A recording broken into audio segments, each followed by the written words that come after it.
The Mixed Mornings and More podcast with Steph and Shawn. Now available daily. Good morning, world. Good morning. Happy Friday. It's September. It's the 23rd. The year's still 2022. It's 5:30. Happy Friday. Steph, we're going to do something here, okay? Okay. It's called manifestation, all right? Okay. What do you do with that? You speak it into existence? You ask someone for it? What do you do? You know what we're manifesting today? What? Smile cookies. Oh, okay. So whoever's driving out there, we're asking you... I'm lumping you in with me, Steph. We are asking you to drop off some smile cookies this morning. You're trying to make sure that it is double manifested here? Oh my goodness. If we succeed, we succeed together. If we fail, we fail together. Tim Hortons, they got the smile cookies. They're going till Sunday. I went and bought one on my own 2 days ago. It was great. They're $1. 100% of the proceeds go towards the Northern Lights Health Foundation. But we had some dropped off on Monday as well, and I've just been craving them so bad. They are good. They're like the best cookie Tim Hortons has, that's for sure. Yeah, so if you are listening... Oh my gosh. We're manifesting smile cookies in the booth sometime this morning. Steph, you're in the penalty box. Yes, I am. I kind of thought it was a surprise again to me, but it's not. I don't think it was a surprise when I signed up to do the penalty box with you that I was probably going to be in there, and then you just slayed me yesterday at the ringette challenge. No, it was only 3.5 seconds ahead. Yes, and you guys were really kind to me because you're like hockey expert, like you played for like 20 years, so you had to do everything twice, and you were only 3 seconds ahead. Still. I appreciate you being really humble and like, oh, it's okay, but you definitely are the sports king, Shawn. Yeah, we have one last thing going today. We don't really know what we're doing, but it was best out of 5. I've won 3 in a row. Not a big deal, but that's besides the point. That is all besides the point. We don't care about the competitions anymore because we need to raise money for Kidsport Wood Buffalo.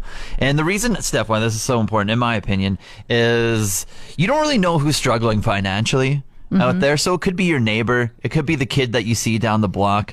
And they really love hockey. They really love ringette. They really love football. Who knows what sport they're into? But maybe their family's just going through something right now and they don't have the funds to put that kid into the sport. And that's what we're doing right here. That's why we're playing all these competitions for fun. We're raising awareness and we're trying to make it so every kid can play a sport and they don't have to worry about the financial side of things. So that's why you're going to be set up at the trade show tomorrow. Yep, I will be locked in the penalty box tomorrow. All day or until I raise $5,000 for Kidsport. And Kidsport will give you up to $600 to help pay for your kids' sports. And they have like a wide array of sports that you can play. You could do dance if that was something, gymnastics, all the different things that are kind of physical activity, team sports. They just want to make sure that their slogan is correct, and so all kids can play. Yeah, and hey, I'm going to kickstart it right here since I'm not going to be in the penalty box. You can donate right now online. So if you want to join me, I'm going to make the first donation unless you beat me to it. Over on our website, mix1037fm.com. Click on the Kidsport ad, and then there's a hyperlink that says donate an event here in the story, and then you can go to the donation page. I think you can even get a tax receipt from it as well. So you can claim it at the end of the year on your taxes. I'm going to donate $20 for you to get that thing started because it's at a big fat zero right now. Thank you, Shawn, and thanks to all who donate this weekend. After the entire world watched the last 10 days of mourning and the Queen's funeral and things like that, a lot of questions have come out about everything that we saw on TV. And one of the things was those giant black hats that the British Army wear. Yeah. Everyone was kind of going through it together because this hasn't happened in 70 plus years or whatever. And so essentially everyone had questions and answers are rolling out, right? Answers are rolling out. So Shawn, why are the hats 18 inches tall? Because 18 years of fighting in England. No, the number 18 isn't significant. However, they really wanted their armies to look like they were much taller, like a giant group of people. Oh, Giants. no short kings out there. Exactly. We wanted 7-footers. Now, why do they wear their strap on their chin and on their bottom lip instead of underneath their chin? Because a lot of them couldn't grow facial hair so it kind of looked like a chin strap? Because the hat weighs 1.5 pounds. And if they got shot in battle, they didn't want the weight of the hat to break their neck as they fell backwards. Oh my goodness. Isn't that crazy? Don't make the hat so big. It's like, okay, you guys, we have two options here. We either make everyone look like 7-footers, but necks might break, or small hats, no broken necks. What do you want? Tall hats, broken necks. Okay. Yeah, exactly. Sign us up. Okay, now, what are the hats made from? Sheep butts. Sheep butts. Think about what the hat looks like, Shawn. Spray paint. I don't know. You can put the sheep butt on the head and then spray paint it black. They're made from a Canadian animal. Beaver. Well, those are brown. Literally. Spray paint again. They're made from Canadian black bears. Wow. Literally, all these hats are made from our black bears. Still? And it takes one whole bear to make one hat. Wow. I know. I'm sorry. This got really somber. They say one hat. Go back to the breaking nets part. That was a little more cheerful. I care about the bears. Sorry. Did these fall colors kind of just sneak up on us just like last week? It sure seems like it. Honestly, I only noticed them yesterday. I went to leave work. I was like, oh my gosh, the hills are alive with color. Yeah, you take a rip on 63, you look out across the river, you're like, okay, there's some red, there's some orange, there's some yellow in there. Yeah, first day of fall was yesterday, and it absolutely showed up. And I think this is my running theory, and we were kind of discussing this off air for a hot second. It was rainy last week, right? A couple down gray days. Yeah, super gloomy and just like, ugh, put your head down and be sad. Yeah, and I wonder if that's when the transition started to take place, like kind of just like the in-between all green and colored, and then when all the gray went away, it's all of a sudden like, surprise, it's fall. Yeah, while you were being sad, I was working on something great and beautiful. Yeah, very interesting. How long does it usually last in Fort McMurray? Because I've only been here for a year and change. You've been here for 700, so 6. 600? No. I always feel like it's always a surprise for how long it lasts. Like, I know it's so short and you're like, whoa, there's no leaves left on the trees and now I got to rake and things like that. But I never know how long it lasts. I just know it's always too short. Too short, hey? Yeah. Well, let's put out some predictions here. I'm going to throw, what kind of dates do we have? It's the 23rd right now. I feel like they just started changing around Monday or so. I'm going to say gone, leaves fallen. We'll go October 11th. What do you say? Oh, man. I was going to say October 10th. I'm going to stick with that. Wow. Okay. And that is because last year on Thanksgiving, I fell off my bike when I slipped on some leaves. Oh, crud.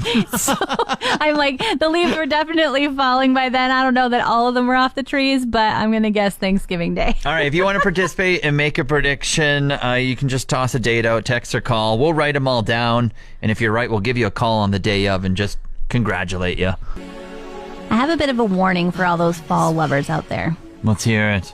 All right. So we have had some beautiful days, and I have taken to napping in the sun. I like that. Feel a little bit like a cat, but I'm taking the covers off my patio furniture and just like my afternoon nap, it's outside.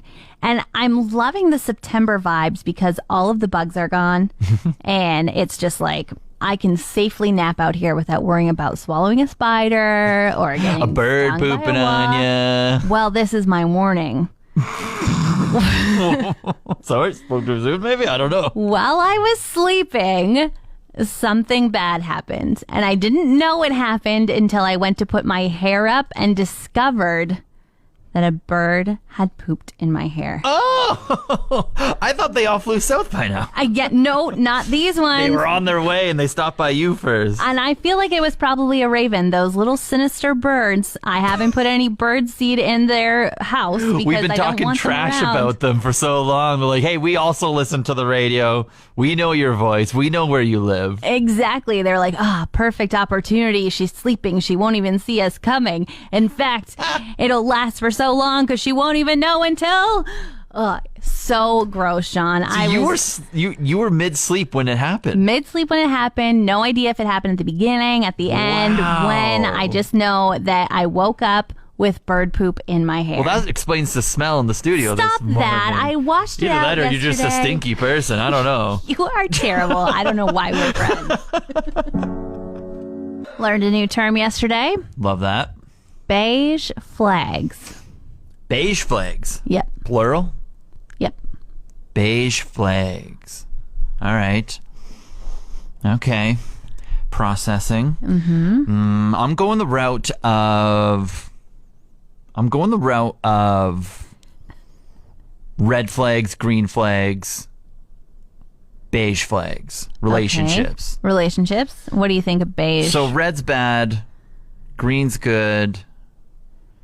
Beige is like in the middle. They can't decide. It's like neutral, and they need help or something like that. That's what I'm going with. Okay, you're close, but you're not correct. So let's Level up your lexicon. You're right with the red flags, green flags. Okay. However, beige flags is a flag on a dating profile that you're boring. The person says that they're boring themselves? No, it's like you can say, oh, I'm getting serious beige flag vibes from them because they say they like food. Well, everybody likes food. That's not a personality trait. Or if you're like, I like to travel. Well, of course, everybody likes to take holidays and travel. You're beige. You're boring. You couldn't think of anything unique about to yourself to put in your profile. Okay. I get it now. Yeah, that totally checks out. I like it. Want more of today's show? Download the Mixed Mornings and More podcast. Now available every weekday.